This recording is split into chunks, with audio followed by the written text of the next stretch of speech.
नमस्कार, मी विजय जगताप, पुणे दर्पण न्यूजमध्ये आपलं स्वागत। सर्वप्रथम एक नजर हेडलाईन्सवर। तुम्ही तरी शेतकऱ्यांच्या प्रश्नावर बोला, राष्ट्रवादी काँग्रेसचे नेते छगन भुजबळ यांचा भारतीय कलाकारांना सल्ला। राज्यात 15 फेब्रुवारीपासून होणार महाविद्यालय सुरू। यूजीसीच्या एसओपी नुसार विद्यापीठाची तयारी पूर्ण। जागतिक कर्करोग दिनाचे औचित्य साधून रुबियल क्लिनिकच्या वतीने कर्करोग जागरूकता कार्यक्रमाचे आयोजन। आणि 94व्या अखिल भारतीय मराठी साहित्य संमेलनाचे संमेलनाध्यक्ष छगन भुजबळ यांनी साहित्य संमेलनाध्यक्ष डॉक्टर जयंत नारळीकर यांना दिले संमेलनाचे निमंत्रण। राष्ट्रवादी काँग्रेसचे नेते छगन भुजबळ यांनी सेलिब्रिटींना एक सल्ला दिलाय। भारतीय नागरिक म्हणून मी कलाकारांच्या मतांचा आदर करतो। भारतीय कलाकार सांगतायत की हा आमचा देशाचा अंतर्गत मुद्दा आहे। मग तुम्ही तरी शेतकऱ्यांच्या प्रश्नावर बोला। तुमच्या देशाचा प्रश्न आहे तर आधी तुम्ही बोलते व्हा, मग परदेशातील कलाकारांना बोला, असा सल्ला भुजबळ यांनी दिलाय। पुण्यात बोलताना छगन भुजबळ यांनी अनेक विषयांवर भाष्य केलं। कविता राऊत यांच्या नोकरीबद्दल विचारलेल्या प्रश्नाबाबत ते म्हणाले की कविता राऊत यांना एका विशिष्ट पदावर जायचे आहे, त्या संदर्भात सर्व कागदपत्रांची पूर्तता झाली आहे। भुजबळ यांना मुख्यमंत्री उद्धव ठाकरे आणि भाजपचे नेते सुधीर मुनगंटीवार यांच्या भेटीबाबत विचारले असता ते म्हणाले की मुनगंटीवार मुख्यमंत्र्यांना भेटू शकतात, माजी मुख्यमंत्री फडणवीसही भेटू शकतात, त्यांना कोणीही भेटू शकतं। मुख्यमंत्री हा राज्याचा मुख्यमंत्री असतो, त्यामुळे त्यांना भेटण्यात वावगं काय, असा सवाल भुजबळ यांनी केलाय। पुढे बोलताना तुम्हाला असं वाटतं का मुनगंटीवार येतील ते पक्ष सोडतील, अशी उलट विचारणा करून भुजबळांनी पत्रकारांनाच गुगली टाकली। काय सांगायचं आता, सगळ्या ठिकाणी जे आहे तुमचं समाज माध्यमावर सुद्धा ते येत आहे। कोणी तर असे सुद्धा ट्विट केले की हे जर जे आहे चीनच्या बॉर्डरवर आणि याच्या बॉर्डरवर केलं असतं तर ते आतमध्ये येऊन त्या चीनने एक गाव वसवलेलं आहे तिथे। असं झालंच नसतं। की शेतकरी हे काय आपले दुश्मन नाही, काय परदेशातले लोक नाही आहेत, ते ह्या देशातलेच आपले खरं म्हणजे अन्नदाता आहेत। चांगली गोष्ट आहे। मला सुद्धा भारतवासी म्हणून अतिशय अभिमान वाटतो आणि हे जे सेलिब्रिटीज जे आहेत त्यांच्या पण मताचा मी आदर करतो। या सेलिब्रिटींना माझं सांगणं आहे की ठीक आहे की तुम्ही बोलू नका, हे सांगणं ठीक आहे, मग तुम्ही तरी बोला ना शेतकऱ्यांच्या बाजूने। तुम्हाला कोणी अडवलं? तुम्ही तर आतापर्यंत जे आहेत 100 लोक जे आहेत ते शेतकऱ्यांचे जे आहेत तिथे मृत्युमुखी पडले। 2-3 महिने जे आहे उन्हातानामध्ये, करोनामध्ये, थंडीमध्ये ते बिचारे मरता आहेत बायका मुलांना घेऊन। त्याच्या अगोदर 2-3 महिने ते रेल्वे रुळावर जाऊन बसले होते। मग आत्ता तुम्ही जे बोलता की आमच्या देशाचा प्रश्न आहे, मग तुमच्या देशाचा प्रश्न आहे, मग तुम्ही बोलते व्हा, तुम्ही इथे अगोदर बोला आणि मग त्यांना अडवा ना। माझं सुद्धा मत आहे की त्यांनी जे आहे या गोष्टी ज्या आहेत आमच्या देशाच्या आम्ही सोडू, हे मला सुद्धा पटतं आहे। परंतु मग आता त्यांच्यावर ट्विट करणारे लोक, त्यांना माझं एवढंच सांगणं आहे की तुम्हीसुद्धा बाबा हो, आता शेतकऱ्यांच्या बाजूने उभे राहा, त्यांच्या प्रश्नावर बोला, म्हणजे कोणी परदेशातले लोक काहीही बोलणार नाहीत, आपोआपच प्रश्न संपेल। आणि मी त्या कार्यक्रमात नव्हतो, परंतु राज्यपालांचं म्हणणं बरोबर आहे आणि कविता राऊतना ज्या आहेत एका विशिष्ट पदावर जायचं आहे, त्याचे मी पत्रच दिलेले आहेत। त्याच्या संदर्भातल्या काही गोष्टी पूर्तता करायच्या होत्या, त्यासुद्धा कविता राऊत यांनी पूर्ण केलेल्या आहेत। त्यामुळे तिचं जे म्हणणं जे आहे त्या म्हणण्याप्रमाणे आता केलं जाईल। म्हणूनच आपण मागे पण तक्रार झाले, नंतर ज्यांनी तक्रार केली त्यांच्याविरुद्ध 2-3 इतर लोक जे आहेत त्यांनी तक्रार केली त्यांच्याविरुद्ध की बाबा हे ब्लॅकमेलर आहेत वगैरे अशा पद्धतीचं। आतासुद्धा आपण घाई न करता आणि ताबडतोब आपली मतं न बदलता बनवता तर थांबून विचार केला पाहिजे। आणि धनंजय मुंडेंनी अगोदर सांगितलेलं आहे की संपूर्ण केस जे आहे त्यांच्यातला तंटा आहेच, तो तंटा जो आहे कोर्टाच्या समोर आहे, कोर्ट त्याचा न्यायनिवाडा करील। मंत्री आहेत त्यांना कुणीही भेटू शकतात, मुनगंटीवार भेटू शकतात, माजी मुख्यमंत्री फडणवीस भेटू शकतात, कोणी भेटू शकतं। मुख्यमंत्री हा राज्याचा मुख्यमंत्री असतो, त्यांना भेटण्यात वावं काय? तुम्हाला असं वाटतं ते येतील, पक्ष सोडतील? तो प्रश्न नाही, मग तो प्रश्न मग त्यांना विचारा ना, माझ्याकडे नाही तो त्याचं उत्तर। राज्यात 15 फेब्रुवारीपासून महाविद्यालय सुरू होत आहेत। त्या पार्श्वभूमीवर सावित्रीबाई फुले पुणे विद्यापीठाने यूजीसीच्या एसओपी नुसार पूर्ण तयारी केली आहे। मात्र 100% उपस्थिती शक्यच नसल्याचे देखील स्पष्ट केलंय। परीक्षेबाबत विद्यापीठाने ऑनलाईन आणि ऑफलाईन असे दोन्ही पर्याय ठेवले असून फीबाबत योग्य निर्णय झालेला नाही, त्यावर लवकरच निर्णय होईल असेही कुलगुरूंनी सांगितलंय। याशिवाय हॉस्टेलमध्ये देखील रूम शेअरिंग करता येणार नसल्याचं कुलगुरूंनी स्पष्ट केलंय। 15 तारखेपासून सुरू होणाऱ्या कॉलेजसाठी आपण SOP काढतोय आणि SOP इनफॅक्ट UGCने पण दिलेली आहे, त्या पद्धतीने आपण जातो आहे.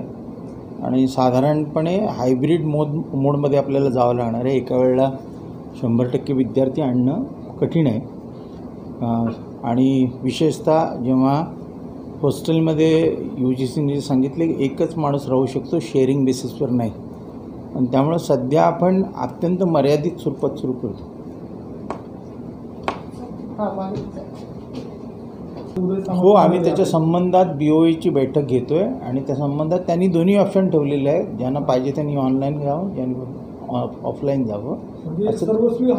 नाही, BOEमध्ये ठरवू ना, विद्यार्थ्यांना सुद्धा आपल्याला चॉईस द्यावं लागेल ना. जी येऊ शकत नाही त्यांना काय करणार आहे. Ruby hall क्लिनिकतर्फे Kamal Nayan Bajaj cancer centre आणि भारतातील असोसिएशन ऑफ आफ्रिकन स्टुडंट यांच्या संयुक्त विद्यमाने जागतिक कर्करोग दिनाचे औचित्य साधून कर्करोग जागरूकता कार्यक्रमाचे आयोजन करण्यात आलं होतं.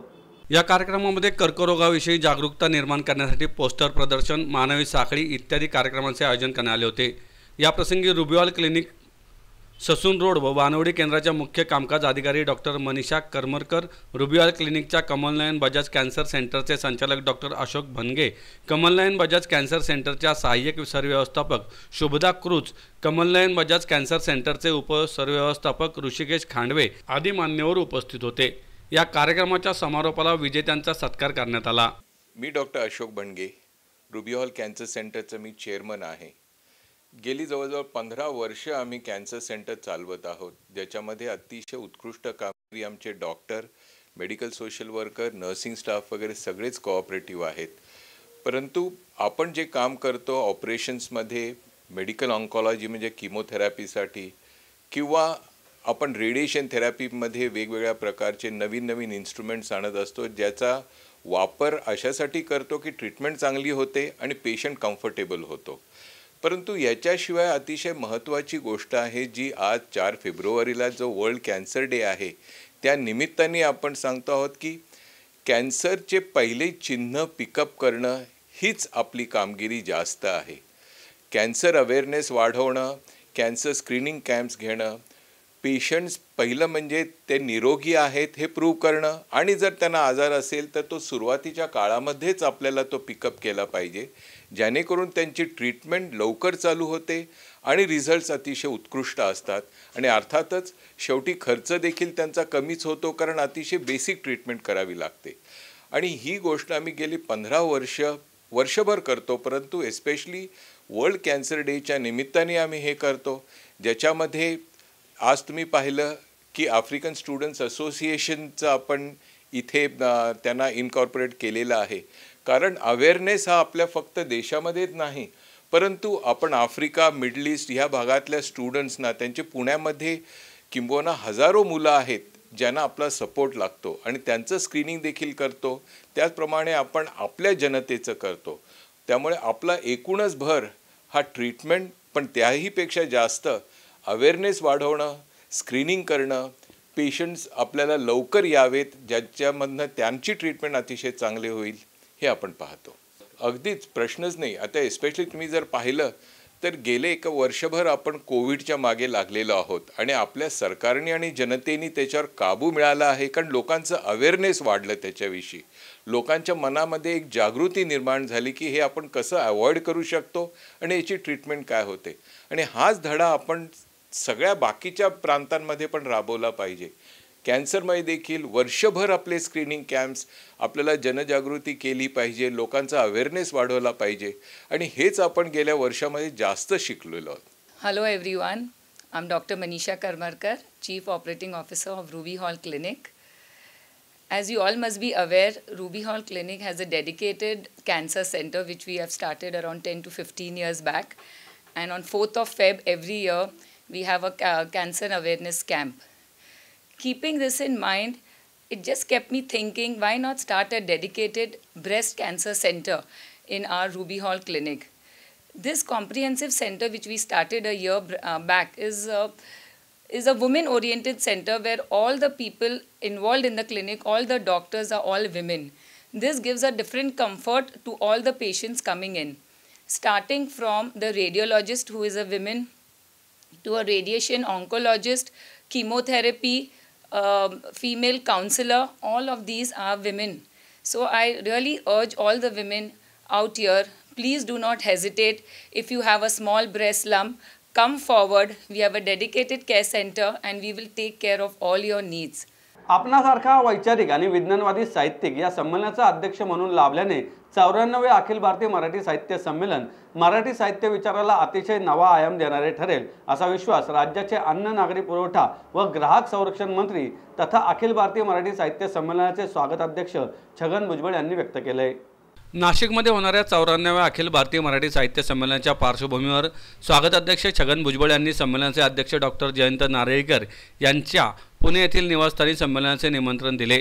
यावेळी डॉक्टर नारळीकर यांच्या पत्नी मंगलाताई नारळीकर, लोकहितवादी मंडळाचे जयप्रकाश जातेगावकर, संजय करंजकर, मुकुंद कुलकर्णी, दिलीप साळवेकर आदी उपस्थित होते। यावेळी साहित्य संमेलनाचे स्वागताध्यक्ष मंत्री छगन भुजबळ यांनी नाशिक येथे होणाऱ्या 94व्या अखिल भारतीय मराठी साहित्य संमेलनाच्या अध्यक्षपदी डॉक्टर नारळीकर यांची निवड झाल्याबद्दल अभिनंदन केले। यावेळी छगन भुजबळ म्हणाले की जागतिक स्तरावर पोहोचलेल्या मराठी साहित्याच्या एकूण प्रवासात 20व्या शतकाच्या प्रारंभापासूनच महाराष्ट्राचीच नव्हे तर जगातील तमाम मराठी भाषकांच्या जीवनशैलीचा महत्त्वाचा भाग बनलेल्या अखिल भारतीय मराठी साहित्य संमेलनाचा खळखळता प्रवाह आजतागायत अखंड सुरू आहे। आजवर झालेल्या 93 साहित्य संमेलनांना लाभलेल्या अध्यक्षांच्या प्रतिभेने हा प्रवाह समृद्ध होत गेला। कविता, कादंबरी, नाटके, ललित, समीक्षा, प्रकाशने, संपादने यासह जगण्यातील सुखदुःखांचे असंख्य भावस्पर्श पदर उलगडणाऱ्या या प्रवाहाने मराठी माणसाचे जीवन समृद्ध केले असल्याचे ते म्हणाले। डॉक्टर जयंत नारळीकरांचं ज्येष्ठत्व आणि श्रेष्ठत्व हे सर्वमान्य आहे आणि नाशिकला होणाऱ्या साहित्य संमेलनाचं संमेलनाध्यक्ष म्हणून त्यांची निवड सर्वानुमते केली आणि त्यामुळे केवळ नाशिकमध्ये नाही तर सर्व दूर जे आहेत फार उत्साह आणि आनंद लोक व्यक्त करत आहेत। तर त्या कार्यक्रमाचा एक स्वागताध्यक्ष म्हणून मी जातेगावकर, कार्यवाह आणि आमची इतर सगळी मंडळी जी आहेत त्यांना जाऊन आमंत्रण देऊन आलो नाशिकला येण्याचं।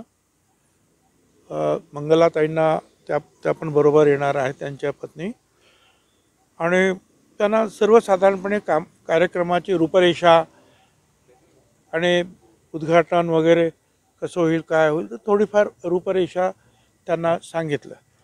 त्याप्रमाणे ते साधारणपणे 25 तारखेलाच नाशिकमध्ये दाखल होतील आणि मग 26 तारखेला संध्याकाळी 4 वाजता उद्घाटन आणि त्यांच्या सोयीप्रमाणे, प्रकृतीप्रमाणे ज्या ज्या कार्यक्रमाला त्यांना हजर राहता येतील ते हजर राहतील।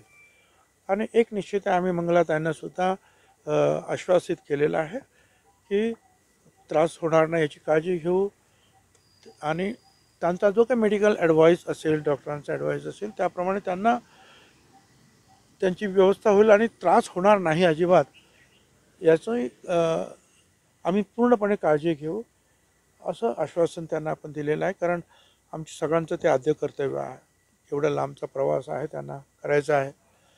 त्याच्यानंतर साहजिकच एवढे मोठे कार्यक्रम म्हटल्यानंतर थोडी तरी दगदग वगैरे असते, तर त्याचा कमीत कमी त्रास व्हावा, दुसऱ्या काही अडचणी येणार नाही त्याची आम्ही नक्की काळजी घेणार आहोत। आणि त्यांना स्वतःहून एक नाशिककर म्हणून आणि स्वागताध्यक्ष म्हणून त्यांना मी आमंत्रण दिलेलं आहे दोघा उभयंतांना तिथे येण्याचं। अशी काही चर्चा कोणी केलेली नाही, कोणी मागणीसुद्धा केलेली नाही। आता याचा जो कार्यक्रम जो आहे आमचा स्वागताध्यक्ष म्हणून काम जे आहे आमचं सगळ्यांच्या जे आहे येणाऱ्या लोकांचं स्वागत करणं, जे आवश्यक असेल त्या सोयी ज्या आहेत निर्माण करून देणं आणि कार्यक्रम वेगवेगळ्या प्रकारचे, मग कवी संमेलन असेल, बालसाहित्य असेल, नाट्यसाहित्य असेल, आणखीन काय पत्रकारिता वगैरे जे अनेक जे काही गोष्टी असतील विज्ञानासंदर्भात ते कसे पार पडतील हे आम्हाला पाहायचं आहे। परंतु कोणाला बोलवायचं, काय करायचं वगैरे ते जे आहे साहित्य महामंडळ जे आहे ते त्याचा निर्णय घेतील। त्याच्यामध्ये आम्ही त्याच्यामध्ये हेच करा तेच करा असं सांगत मी सुद्धा काही सांगितलं नाही की मला स्वागताध्यक्ष करा। मी अगोदर सांगितलं नाशिकमध्ये येत आहेत, नाशिककर आहे मी निश्चितपणे जाय संपूर्ण शक्तीपणाला लावणार आहे। आता वेळ झाली छोट्याशा विश्रांतीची। पाहत राहा पुणे दर्पण न्यूज। मंजिल है सूरज हमारी, लक्ष्य हमारा जीत हमारी। मंजिल है सूरज हमारी, लक्ष्य हमारा जीत हमारी। जीत का है जुनून, हम चले सूरज की ओर, हम चले सूरज की ओर।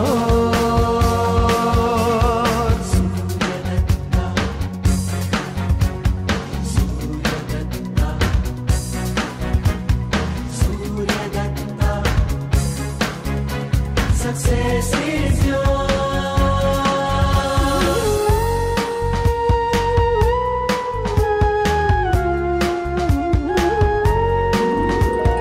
प्रथम सुमिरन गणेश जी का, दे आशीष हमको।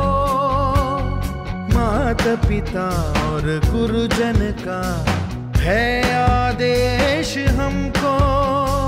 हम चले ज्ञान की ओर, हम चले ज्ञान की ओर। ज्ञान ही श्वास है, ज्ञान ही विश्वास। ज्ञान ही श्वास है, ज्ञान ही विश्वास। ज्ञान की प्यास बुझाने का है ये जुनून। हम चले सूरज की ओर, हम चले सूरज की ओर। मराठा आरक्षणाबाबत येत्या 5 फेब्रुवारीला सर्वोच्च न्यायालयात अंतिम सुनावणी होणार असून आरक्षणाचा लढा अधिक तीव्र करण्यासाठी पुणे ते साष्ट पिंपळगाव अशी मराठा संघर्ष यात्रा आयोजित करण्यात आली आहे। या यात्रेला कोथरूड येथील छत्रपती शिवाजी महाराज पुतळ्यापासून सुरुवात झाली। शिवाजीनगर मार्गे येरवडा, नगर रोड, वाघोली, शिक्रापूर, रांजणगाव, शिरूर, सुपा, नगर, अंमळनेर मार्गे बीड येथे या यात्रेचा आज मुक्काम असणार आहे। उद्या 5 फेब्रुवारी रोजी सकाळी 10 वाजता बीड येथून या यात्रेला पुन्हा सुरुवात होणार आहे। बीड ते पाडळसिंगी, गेवराई, शहाड मार्गे जालना जिल्ह्यातील अंबड तालुक्यातील साष्ट पिंपळगाव येथील आंदोलनाला पाठिंबा दिला जाणार आहे। आरक्षणासाठी 23 मार्च 1982 साली स्वर्गीय अण्णासाहेब पाटील यांनी पहिले आत्मबलिदान दिले। तेव्हापासून सुरू असलेला आरक्षणाचा लढा मागील 3-4 वर्षात तीव्र झालाय। कोपर्डीच्या ताईवरच्या निर्गुण अत्याचारानंतर मराठा पेटून उठला आहे।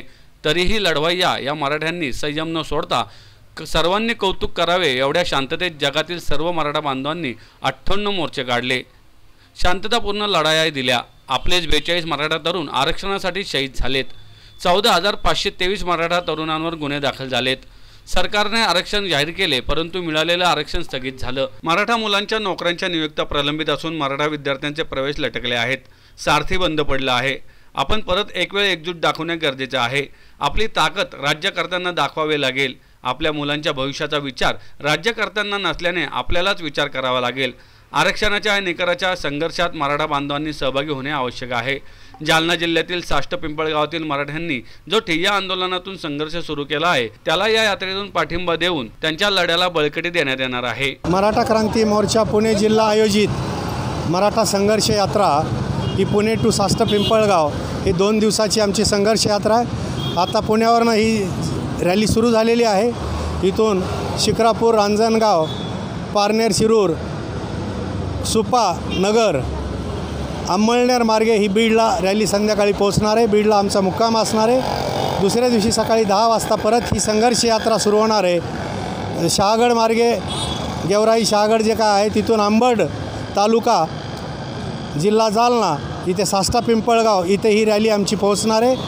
आणि तिथं आमची महाराष्ट्रातून जे काय समन्वयक आलेले आहेत, तिथले गावकरी बसलेले आहेत, त्या आंदोलनाला गेल्या 14 दिवसापासूनच्या आंदोलनाला आमचा पाठिंबा देण्यासाठी ही संघर्ष यात्रा आहे। 5 तारखेला सुप्रीम कोर्टाची सुनावणी फक्त आरक्षणाचाच प्रश्न शासन समोर करतं आहे। बाकीचे अनेक प्रश्न आहेत की अनेक विद्यार्थी पासआउट झालेले आहेत, MPSCचे विद्यार्थी आहेत, महावितरणचे विद्यार्थी आहेत, तलाठी आहेत, यांचे नियुक्त्या फक्त देणं बाकी आणि हे महाराष्ट्र शासनाच्या हातात आहे. तिथं सुप्रीम कोर्टाचा आणि महाराष्ट्र शासनाचा काहीही संबंध नाही आहे. तर फक्त सुप्रीम कोर्टाच्या आडून महाराष्ट्र शासन मराठा समाजाला दाबण्याचा प्रयत्न करत आहे. तर ह्याच्या विरोधात आमची संघर्ष यात्रा पुण्यावरनं सास्ता पिंपळगावला आज निघत आहे. केंद्र सरकारकडून अच्छे दिनची अपेक्षा होती, मात्र नुकतंच सादर झालेल्या अर्थसंकल्पात त्यांनी सामान्य जनतेची फसवणूक केली आहे. या फसवणूक करणाऱ्या सरकारला सद्बुद्धी दे असं साकडं युवक काँग्रेसच्या वतीने गणपती बाप्पाला घालण्यात आले. या युवकांनी यासाठी शारदा गजाननची आरती केली. फसवणूक करणाऱ्या केंद्र सरकारचा यावेळीस प्रसाद म्हणून गाजर वाटप करून विरोध करण्यात आला. पुणे शहर युवक काँग्रेसचे अध्यक्ष विलजी मलके, पुणे शहर युवक काँग्रेसचे उपाध्यक्ष बाळासाहेब आमराळे, पुणे शहर युवक काँग्रेसचे महासचिव विवेक कडू, बाळासाहेब आमराळे आदी यावेळी उपस्थित होते. यावेळी सरकारला सद्बुद्धी दे असं साकडं गणपती बाप्पाला घालण्यात आलंय.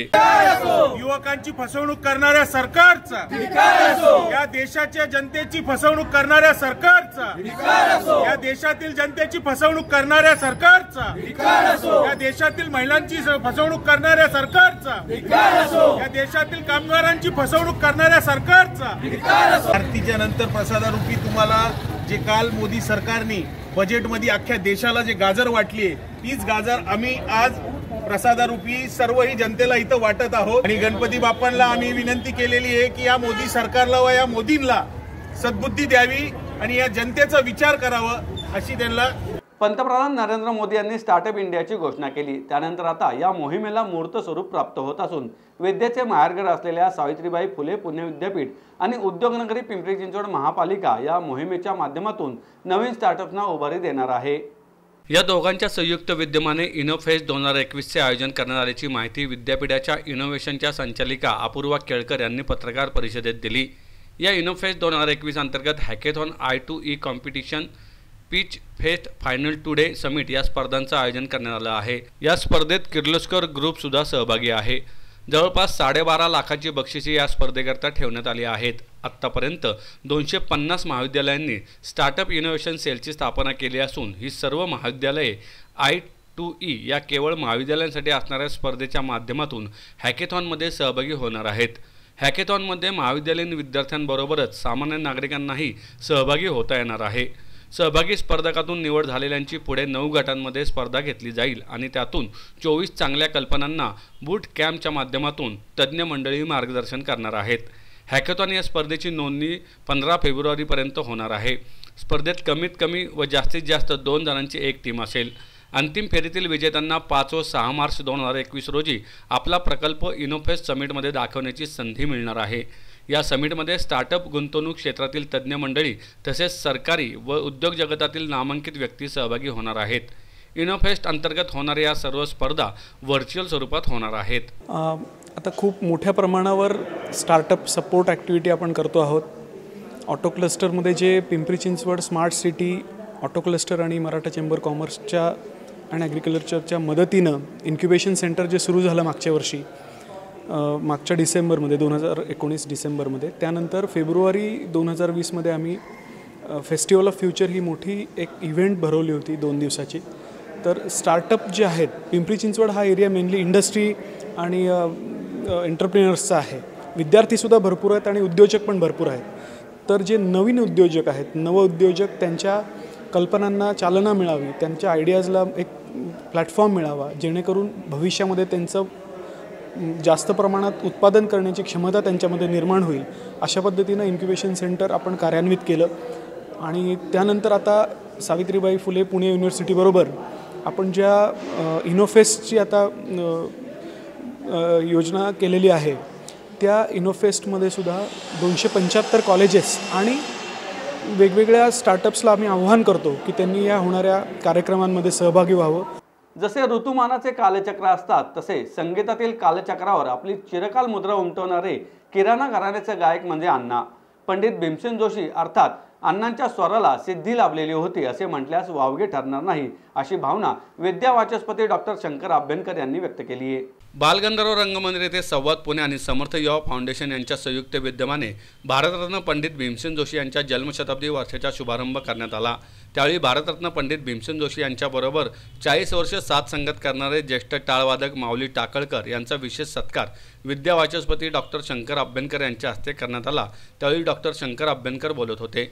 यावेळी व्यासपीठावर श्रीनिवास भीमसेन जोशी, विराज श्रीनिवास जोशी, कोहिनूर ग्रुपचे कृष्णकुमार गोयल, सावित्रीबाई फुले पुणे विद्यापीठाचे कुलगुरू डॉक्टर नितीन करमळकर, किराणा घराण्यातील गायिका मीना फातर्फेकर, गायिका सानिया पाटणकर, गायक उपेंद्र भट, समर्थ युवा फाउंडेशनचे संस्थापक अध्यक्ष राजेश पांडे, संवाद पुणेचे प्रमुख सुनील महाजन, संवाद पुणेच्या निकिता मोघे आदी मान्यवर उपस्थित होते।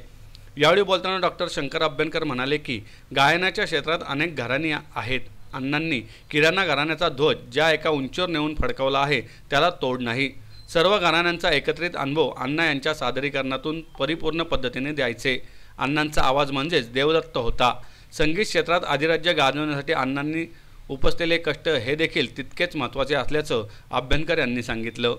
तो कालखंडच असा होता। वसंतराव देशपांडे होते, अभिषेकी बुवा होते, भीमसेन तर काय म्हणजे मूर्धन्य शीर्षस्थानी होते सगळ्यांच्या।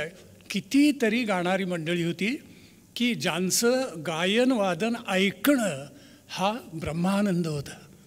जितेंद्र अभिषेकींनी लिहिलेलं आहे त्या पत्रामध्ये की आपल्या कष्टानं आणि अभ्यासानं स्वरावर हावी होणारी मंडळी मला फार आवडतात। हावी म्हणजे स्वार होणं, की अरे मी गातोय ना, माझ्या पुढे प्रगट हो, अशी स्वरसिद्धी मला मिळायला पाहिजे, ती अण्णांनी प्राप्त केलेली होती। अशा एका अलौकिक कलावंत जो ईश्वर दत्त आहे, तुमच्या आमच्या जीवनातली असंख्य दुःख दूर करण्यासाठी ज्यांनी अशा अलौकिक गायकाला भूतलावर पाठवलेलं आहे, त्यांचा सहवास मिळणं, त्यांचा प्रेम मिळणं, त्यांचा जिव्हाळा मिळणं। वत्सलाताईंनी धारवाडी पेढा खाऊ घातल्याशिवाय आम्हाला कधीही घरी पाठवलं नाही। लाडू बेसनाचा आणि धारवाडी पेढा अगदी हमखास केव्हाही घरी गेलो तरीसुद्धा या कुटुंबाने भरभरून प्रेम दिलं। आणि पहिली जी आवृत्ती स्वरभास्करची प्रकाशित झाली त्याच्यावरचं मुखपृष्ठ जे आहे ते जयंतरावांचाच फोटो आहे। आणि माझ्या पुस्तकावर तो छापला गेला म्हणून नव्हे, माझं अत्यंत प्रामाणिक मत आहे की असा अण्णांचा दुसरा फोटो नाही। तानपुरा कानाला लावलेला, डोळे मिटलेले, जणू अंतर्मुख झालेले आहेत, नाद ब्रह्माशी एकरूप झालेत, इतका तो सुंदर फोटो आहे। तर आज हा शताब्दी सोहळ्याचा प्रारंभ इथे होतो आहे। ज्या 3 संस्थांनी एकत्र येऊन हा कार्यक्रम केला त्यांचं पुन्हा एकदा मनापासून कौतुक करतो मी। अण्णांचं गाणं हे चिरकालिक आहे एवढंच सांगतो आपल्याला। सांगीतिक जे कालचक्र आहे त्याच्यावर अण्णांच्या अजरामर गाण्याची चिरमुद्रा केव्हाच उमटलेली आहे। ते गाणं कधी पुसलं जाणार नाही आणि त्याचा गोडवा कधीही कमी होणार नाही। पुन्हा एक नजर हेडलाईन्सवर। तुम्ही तरी शेतकऱ्यांच्या प्रश्नावर बोला, राष्ट्रवादी काँग्रेसचे नेते छगन भुजबळ यांचा भारतीय कलाकारांना सल्ला। राज्यात 15 फेब्रुवारीपासून होणार महाविद्यालय सुरू। UGCच्या SOP नुसार विद्यापीठाची तयारी पूर्ण। जागतिक कर्करोग दिनाचे औचित्य साधून रुबिऑल क्लिनिकच्या वतीने कर्करोग जागरूकता कार्यक्रमाचे आयोजन। आणि 94व्या अखिल भारतीय मराठी साहित्य संमेलनाचे संमेलनाध्यक्ष छगन भुजबळ यांनी साहित्य संमेलनाध्यक्ष डॉक्टर जयंत नारळीकर यांना दिले संमेलनाचे निमंत्रण। याबरोबर आजचं बातमीपत्र संपलं। पाहत राहा पुणे दर्पण न्यूज। नमस्कार।